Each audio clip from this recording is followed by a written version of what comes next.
So I got the engine over here, and I staged up some old cardboard and a couple blocks here to work with. So to make the assembly lighter and easier to work with, I'm gonna take the starter off. These are just half-sized bolts. These are just 1/2 inch bolts here.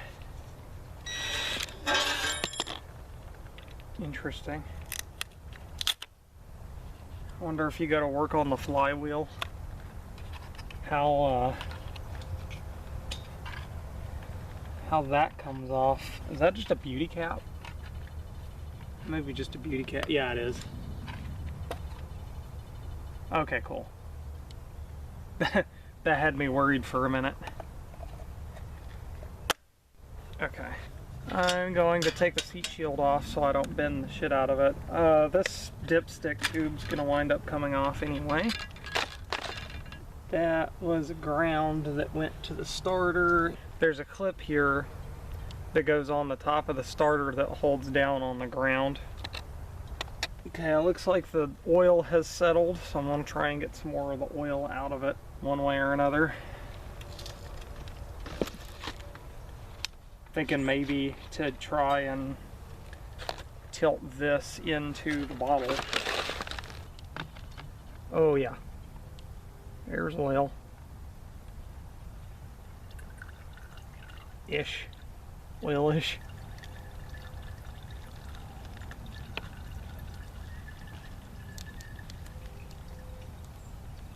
Okay, so this has to go upside down. Ugh. Okay, I'm going to take the seat shield off. Should be an 8mm bolt just holding it on. So we've got one here. There's 2 of them. There's one here and one on this side.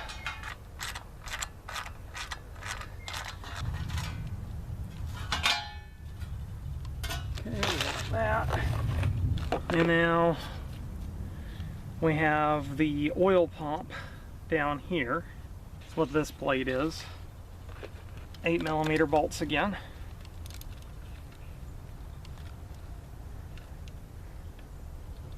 These are on insanely tight.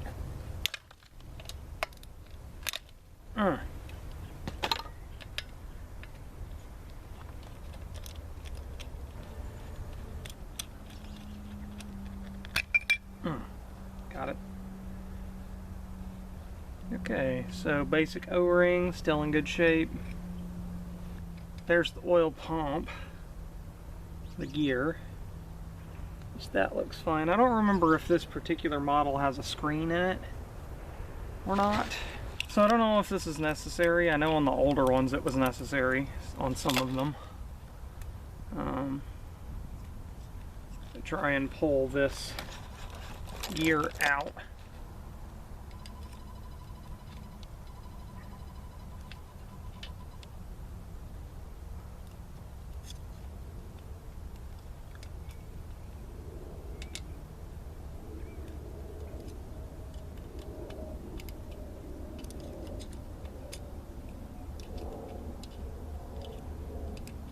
Just evenly working it.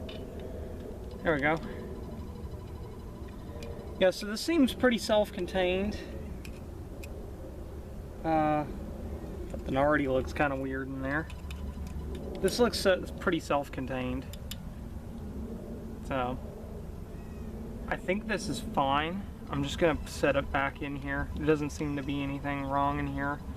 Make sure there's no dirt.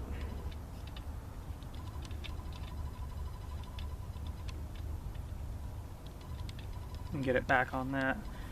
I'm just going to put that back on because that's all contained. There's another engine that I have where that is not contained. So it's cool to see that this one is. Okay, so now we're going to be taking off the bolts that keep the whole bottom half of the engine on. These are 1/2 inch bolts. And we're just going to go around and zip them off. I'm actually going to put this on 2 instead of 3. That way I don't strip anything from loosening. I may have to do... There we go.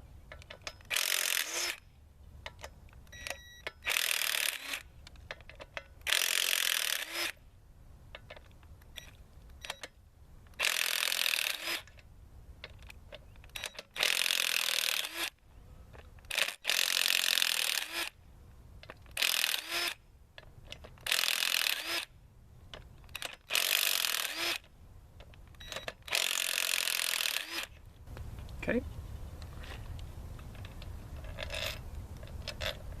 Now these should be all the same length.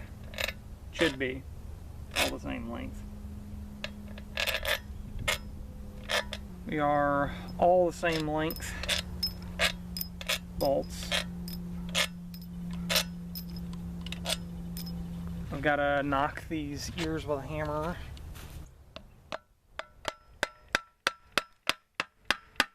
There we go. That's coming. Oh, it smells awful. That smells rough.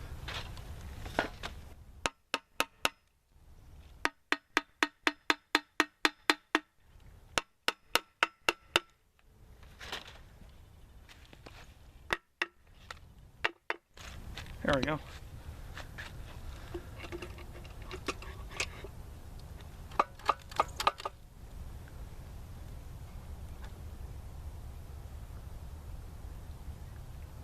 Oh, that smells rough. This is getting interesting.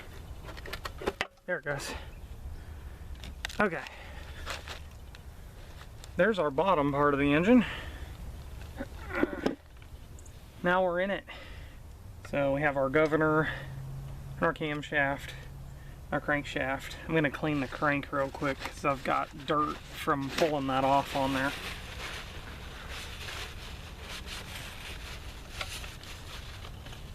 There we go. We have timing marks on these gears.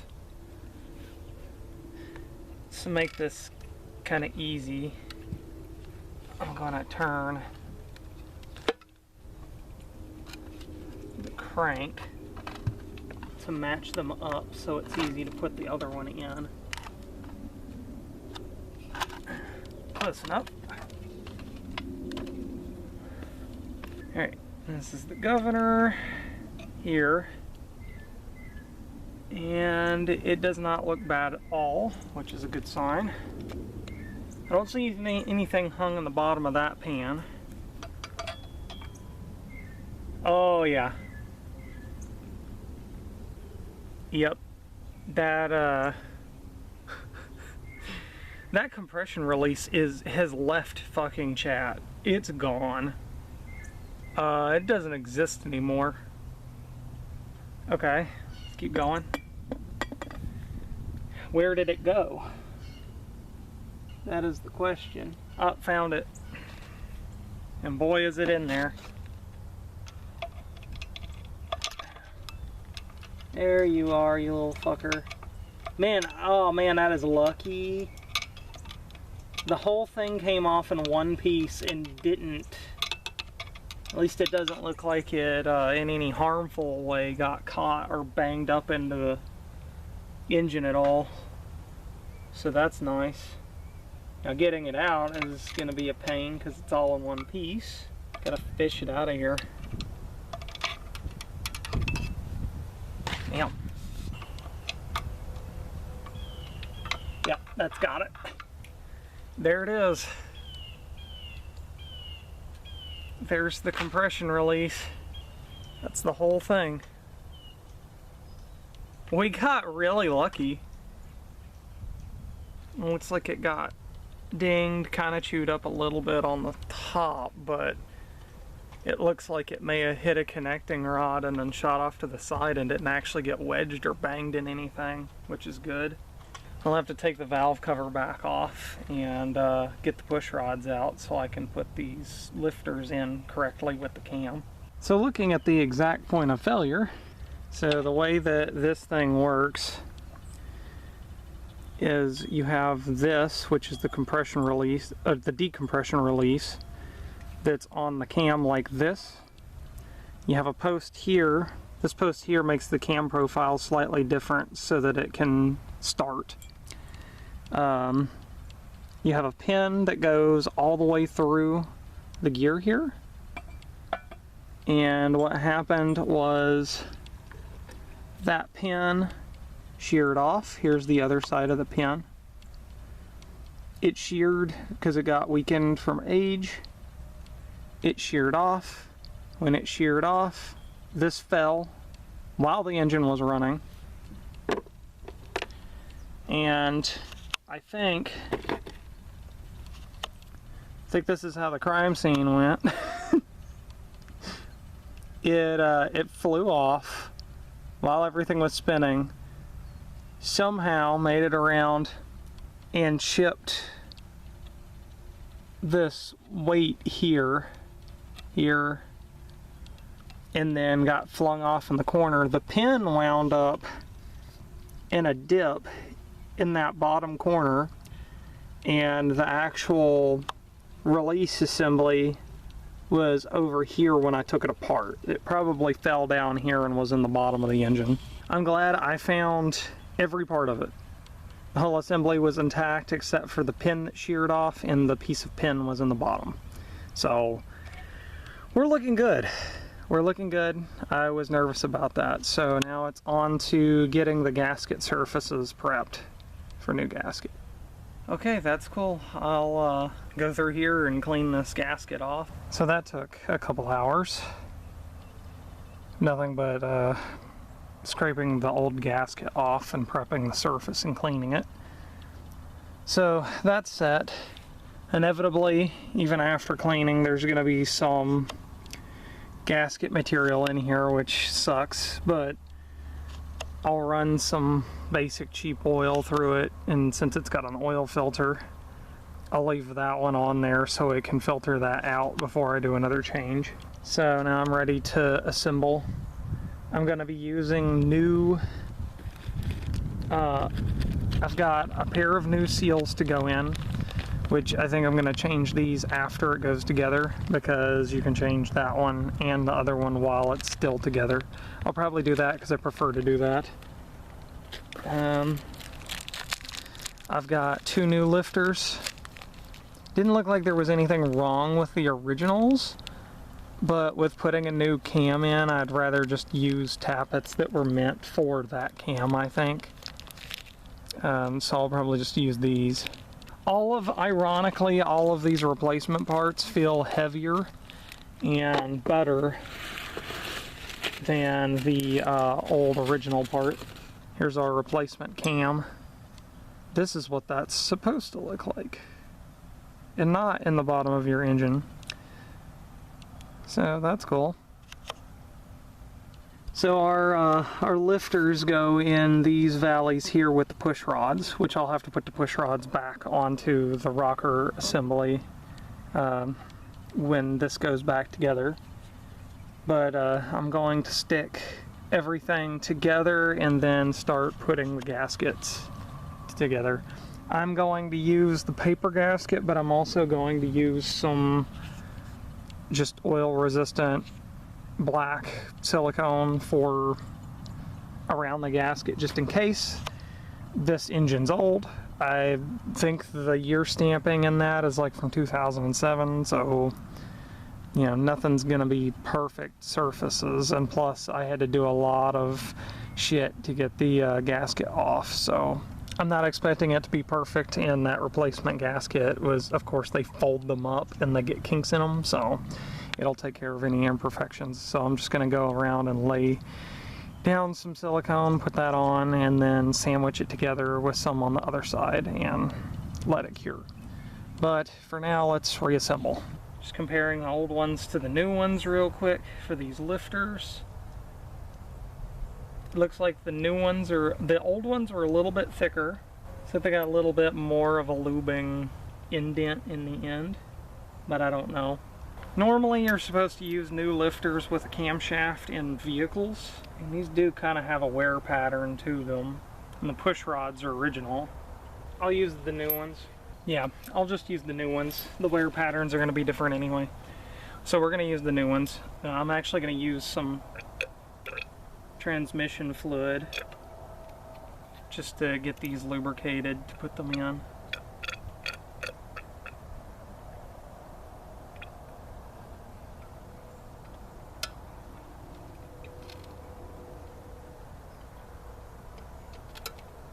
Totally gonna have to take the valve cover off to get this to work, I think, because I have the push rods just set in there. Yeah. Oh, there it goes. Okay, cool. They were like right there. Cool. So I'm gonna take the valve cover off. Take the valve cover off real quick and get these kind of set up enough to be able to put the cam in.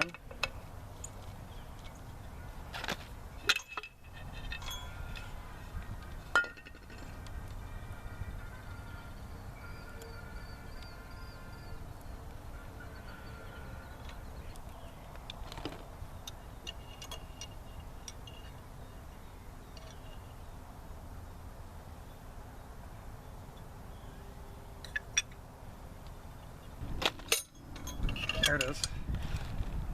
Okay. Cool. So we have an aluminum and we have a steel rod. The steel one has to go on the exhaust, the aluminum on the intake. So it's apparently marked with a red paint to identify that too. So that's interesting.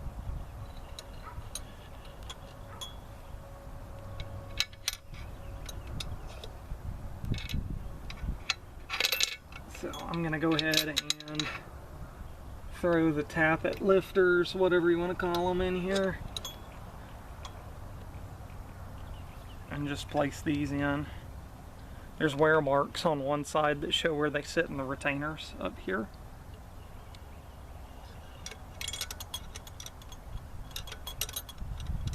Come on now. Where are you?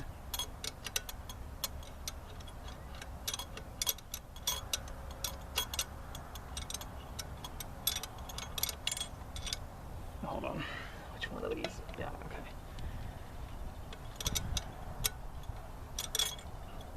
There we go. There it is. I'm gonna get those on, and then just.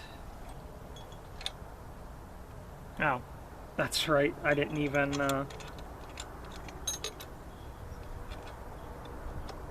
actually adjust them. I just kept them the way they were. Okay. So now I have to line up the mark that's on this crank to be able to match up with the camshaft.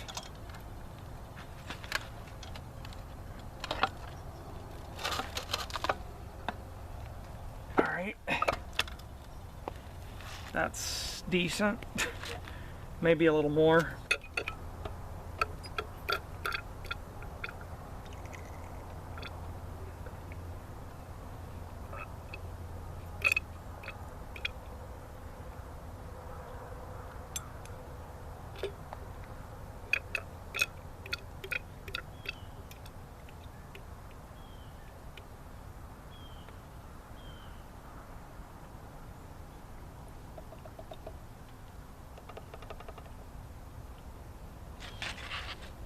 Gonna line that up. There we go. Those are meshed in. Actually, before that fully stays there forever, I'm gonna lube this up.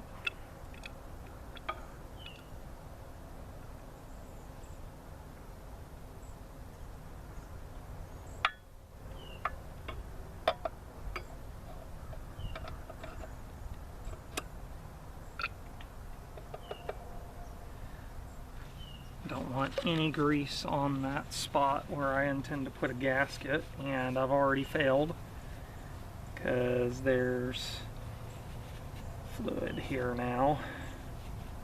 The parts cleaner I mix up for myself is part acetone, part water, part alcohol, which is nice because you get the benefits from the actual good shit that's in cleaners, but you don't get the hexanes.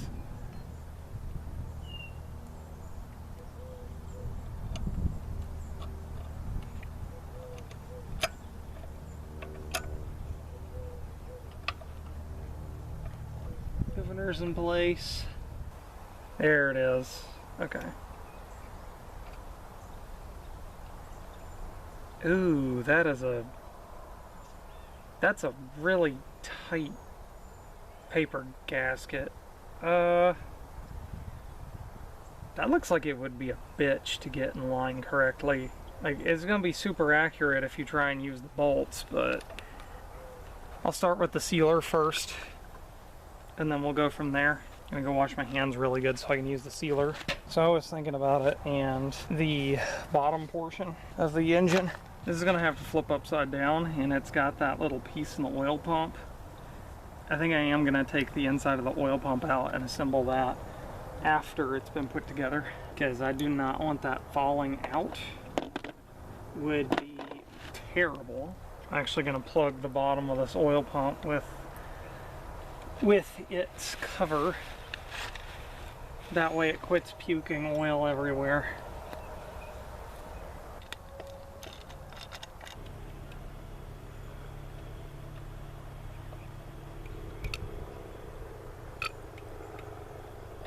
Let's see, fully cures 24 hours, so I've got enough time to work with this.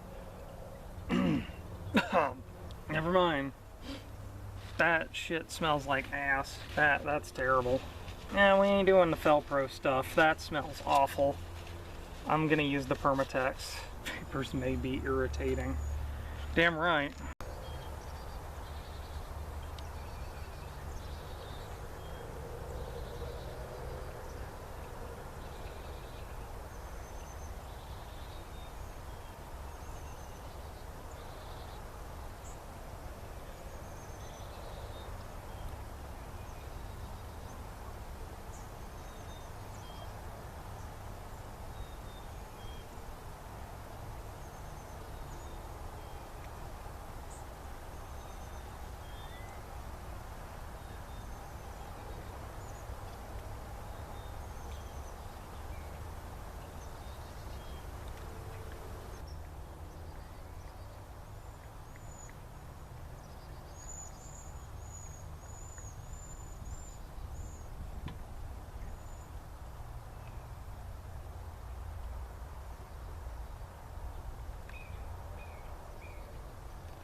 That'll be enough to stick the gasket to it.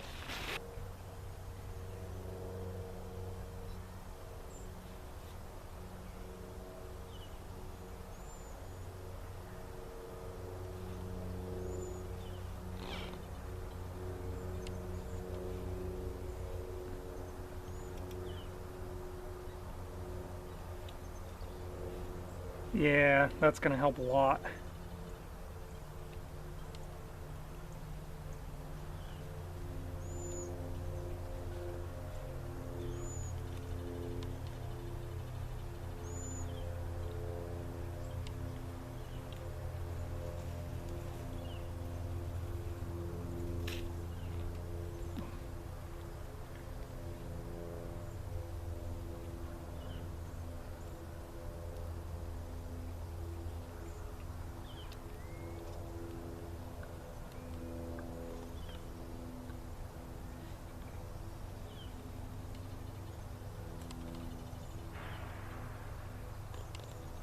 Yeah, that's awesome. I think I'm gonna do the same thing to the other side because the surfaces are kind of so just to be absolutely sure, because I want this to be a one and done situation.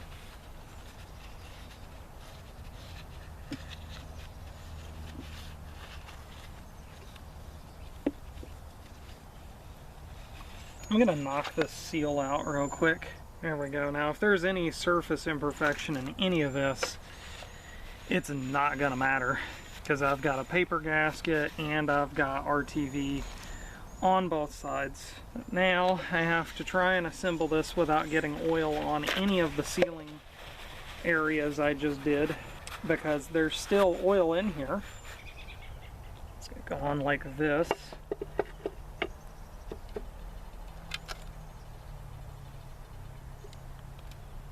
And of course immediately meet resistance.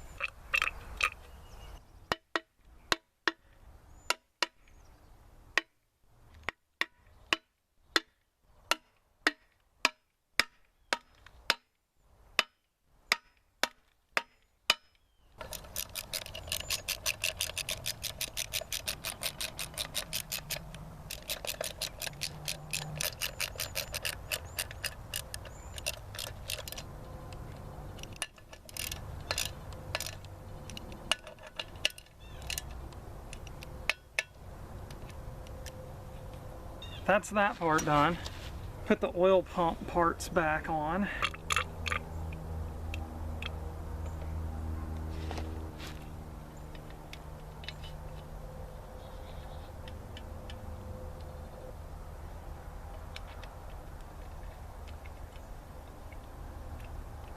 There we go. Oil pump back in. I gotta put the lid back on.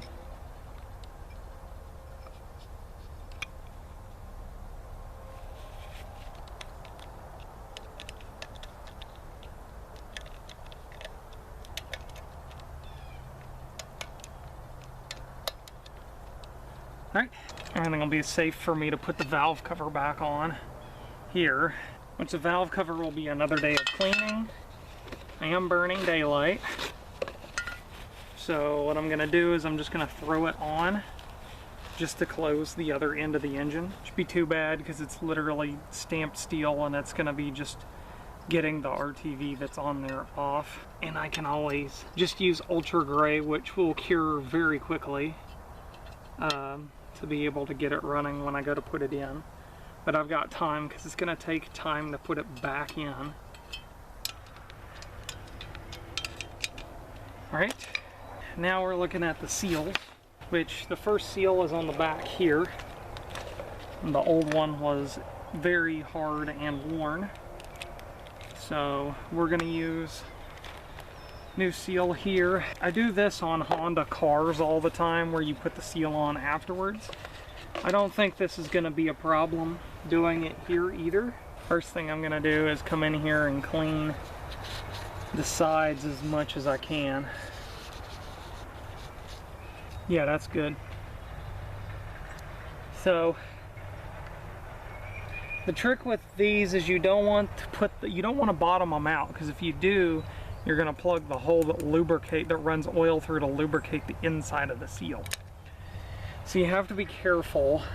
If this is on a table and it's just the back side of the engine, you can use a socket to tap it in.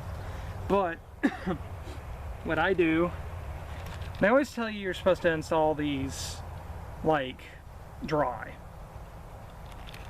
And from what I've found, either lubricating the surface that's around, everybody will like pitch a fit over because, oh my god, it'll spin a seal. Never had it happen, ever. So if you just put a light film of like transmission fluid on this, it should work. So I've lubed the outer part of the seal and the inner part of the seal. I'll make sure not to to get it really lived in the middle, which this is gonna be interesting.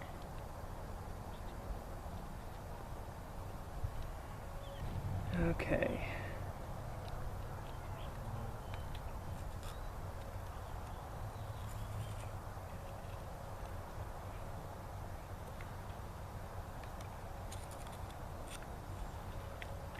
Carefully, there we go, got that around.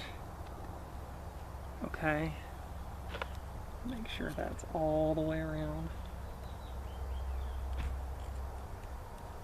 It should be.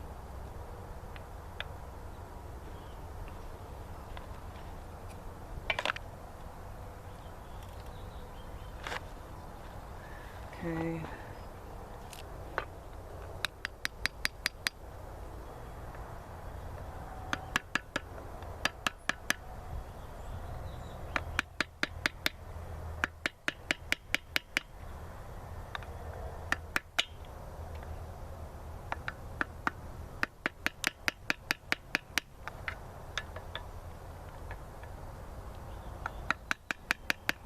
I'm just going to carefully walk the seal in,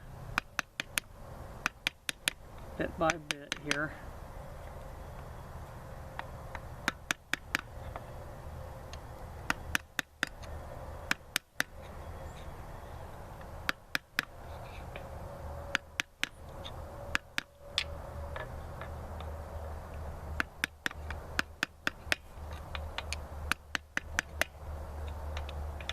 Okay, good, good.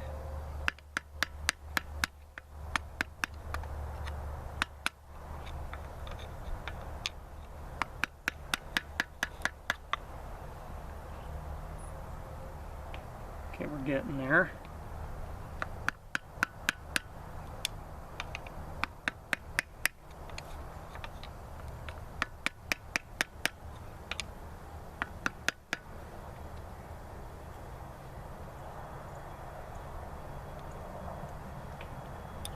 That almost looks perfect.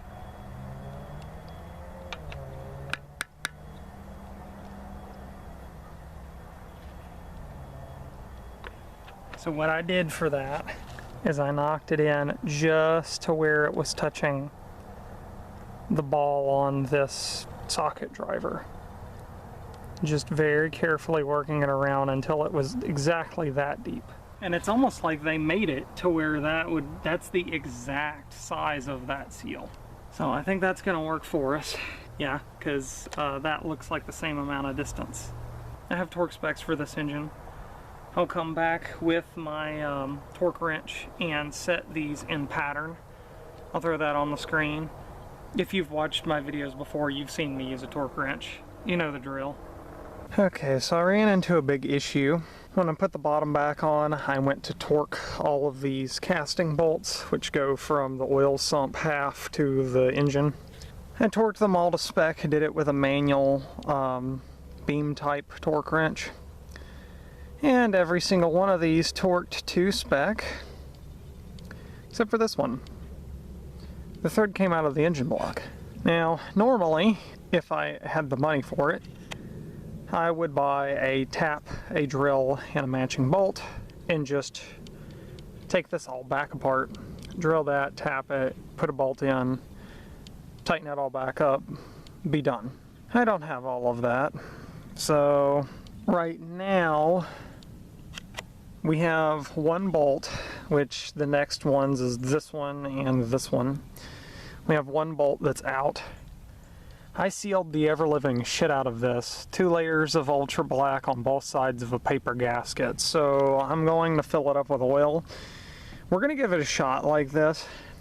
I have no idea if this is going to work or if it's going to leak directly out, but I'm going to fill this with oil and then I'm just going to see if it runs out. I have no idea if that's completely sealed or if it's going to try and crack or what's going to happen.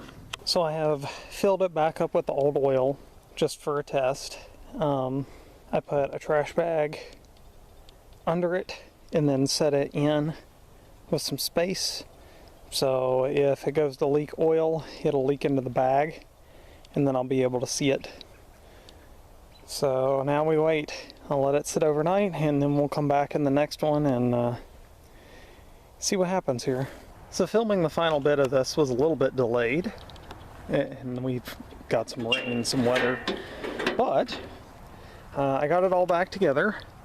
Sitting it and waiting for it to leak, and between the freezes and everything, with it hot, cold in the environment, that block never leaked oil. It's perfectly sealed. So even with missing that one bolt, which was, I think, up in here in the bottom, it didn't leak at all. So it was totally fine. I put it back together, put new oil in it after I verified that it ran, started it, heated it up, you know, got it nice and hot, and then shut it down to make sure that it would heat cycle without it leaking. After that, I drained all the oil out, and then I filled it with some brand new oil.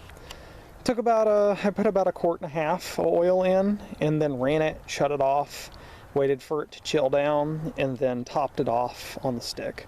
I switched the Nicky carb that came on this out with a old Walbro, which was from like a 14 horsepower, and it works perfect. So it's been sitting overnight from starting yesterday. I'm going to start it real quick so that we can hear it. So I'm going to put the choke on. I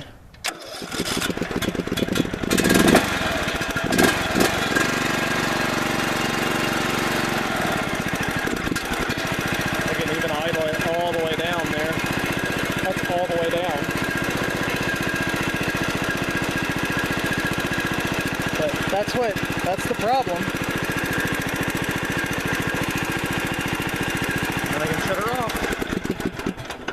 So that was the whole problem, was the decompression release broke, and that kept it from starting or running correctly. And all it would do was dump fuel into the cylinder and backfire through the carb. It would just hydrolock itself because it would fill itself with gas. It was just taking the gas and shoving it directly into the cylinder. And again, this was a... Oh, here we go. It's nice and wet, so I can clear that off. 17.5 horsepower. Generation 4 crankshaft. Actual model numbers here so that you can see them. That's what you usually look up when you look up parts for these. It's on the valve covers. The replacement camshaft that I got for this, I got off of eBay. It looked like an older Chinese part that somebody had bought years ago and just kind of stashed in their garage. It looked a lot sturdier than some of the things on the market, so if you need one, look for one that seems like it has cam lobes that are locked onto the camshaft, because a lot of them just slide around. I have a theory you can probably take the ones that slide. There's older ones used to be all steel or all iron. Now they're doing like all aluminums, so you may have to like JB weld them, but if you can figure out where the lobes need to be, if they're like loose and then lock on and have a set screw, you could set them where you need them and then JB weld them in. This is the solution to the problem on this engine, and like I said, this came originally out of a John Deere D100. So this is the type of Deere that it came out of originally, which is a D100. This one will be a future video because I put the fixed Craftsman 12 horsepower that was originally in the Craftsman into this one. And for anybody looking for parts for these are in the Intech Briggs and Stratton family. So a lot of the parts are interchangeable. There's just like little things that are different with them here and there, and the parts are completely interchangeable on like the outside. So like the intake manifolds, carburetors and stuff like that, just swap all in between them. I couldn't find anything that was like specific to the 17.5 horsepower. So pretty much anything having to do with this, you can look up Intech or like 17 horsepower stuff, and it works fine. 14 horsepower parts will fit on this too, but always look up. There's a small engine parts site I'll throw on the screen that you can look up your engine information on, and it'll show you all the parts. I'll probably be doing more small engine repair videos because I have another 14 horsepower Intech that I want to clean up as a like emergency spare for this one. And if this helped you, feel welcome to go over to my coffee and throw me a donation if you're so inclined. If you can't, that's understandable too. Links for that is in my channel description.